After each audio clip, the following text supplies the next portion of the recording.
I'd like to start by thanking everyone who helped to make Event 2024 possible. All the hub leaders, research assistants, university funding agencies, and all of you.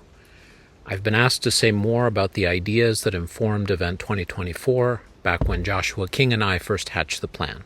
So here goes. The event of Event 2024.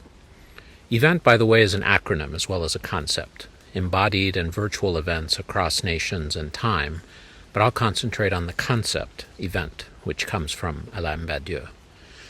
Given the problems faced by the humanities in the present day, one can be forgiven for questioning how anyone can imagine building anything for the humanities that can hope to improve the situation or that can even survive in the long term. The problems facing the humanities are structural. They feel impossible to fix because we do not have control of the centers of power or the means of production. Our logical response is to look just to our immediate situation, whether we are talking about negative changes that affect us personally.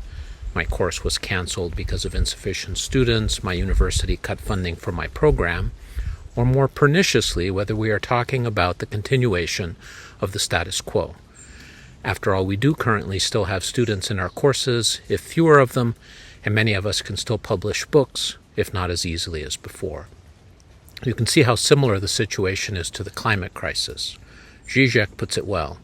I know very well that global warming is a threat to the entire humanity, but nonetheless I cannot really believe it. He explains that the problem is not the uncertainty about facts, as those who caution us against panic claim, but our inability to believe that it can really happen. Look through the window, the green grass and blue sky are still there, life carries on, nature follows its rhythm. Our limitation is the world as we have known it. One option is to go back far enough into history until you reach a point when what we now take for granted today was not yet established, if only to estrange our understanding of the present. This is the common strategy of critical theory, whether it's Michel Foucault going back to medieval torture or Jacques Derrida going back to Socrates. What I wonder is if returning from the future is a better strategy. This return from the future is precisely the strategy proposed by Alain Badiou and Jean-Pierre Dupuy, who named their methods future anterior, or event, that's Badiou, and enlightened doomsaying, Dupuy. Here's how Zizek explains their strategies for escaping our apathy and feelings of powerlessness in the face of the climate crisis. This is a longish quote, but he does a good job of synopsizing the ideas. This, then, is how Dupuy proposes to confront the forthcoming catastrophe.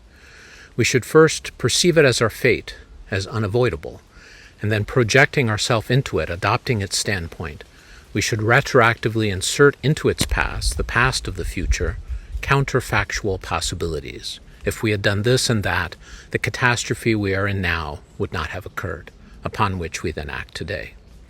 For Badiou, the time of the fidelity to an event is the futur antérieur. Overtaking oneself towards the future, one acts now as if the future one wants to bring about is already here. The same circular strategy of the futur antérieur is also the only truly effective one in the face of calamity, say, of an ecological disaster. Instead of saying the future is still open, we still have time to act and prevent the worst, one should accept the catastrophe as inevitable and then act to retroactively undo what is already written in the stars as our destiny. What if we adopted this strategy not to save humanity, but to save the humanities? The two are not unconnected, as Emily Allen and I argue in the coda to our recently published open access Oxford UP book, Novel Poetry. After all, it's the humanities that are in the best position to interrogate the ethical limitations, global implications, and historical emergence of our presumptions which have led us to the brink of climate disaster. Event 2024 has been an effort to implement this strategy in the face of seemingly insurmountable odds, a reimagining of how we can come together as a collective of scholars without the compromises entailed by large conferences, not just carbon pollution, but also inequities of access and opportunity. To implement this conference, Chris Adamson, Joshua King, Monica Wolf, and I had to travel to a future where we did things differently. We then returned to make it so. We could not know if we would succeed, and we certainly made no claim to have special abilities that gave us any right to attempt such a thing. We have purposefully eschewed the narrative-driven logic of heroes. But we felt that our effort itself could open new possibilities that could eventually make a better future possible. A big part of that was figuring out how we can share resources effectively as a collective, not just conference registration fees, but also the scholarship we publish and the tools already at our disposal, NAFSA's Cove platform, for example, as well as the local resources of each participating hub. The leap into the future is not rational. It is in fact idealistic and speculative.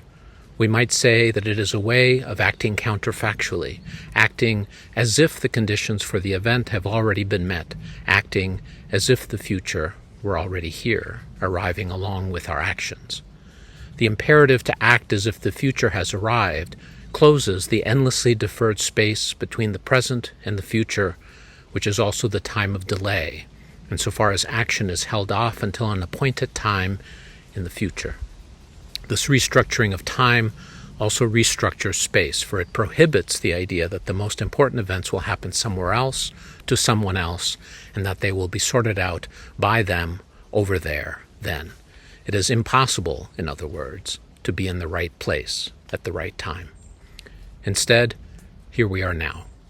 We have attempted together, collectively, to imagine something better, sharing resources, sharing our time, sharing our research and our goodwill, so that we can connect to each other without having to destroy the world with the abandon that occurs whenever we step onto long-haul flights to attend mega-conferences.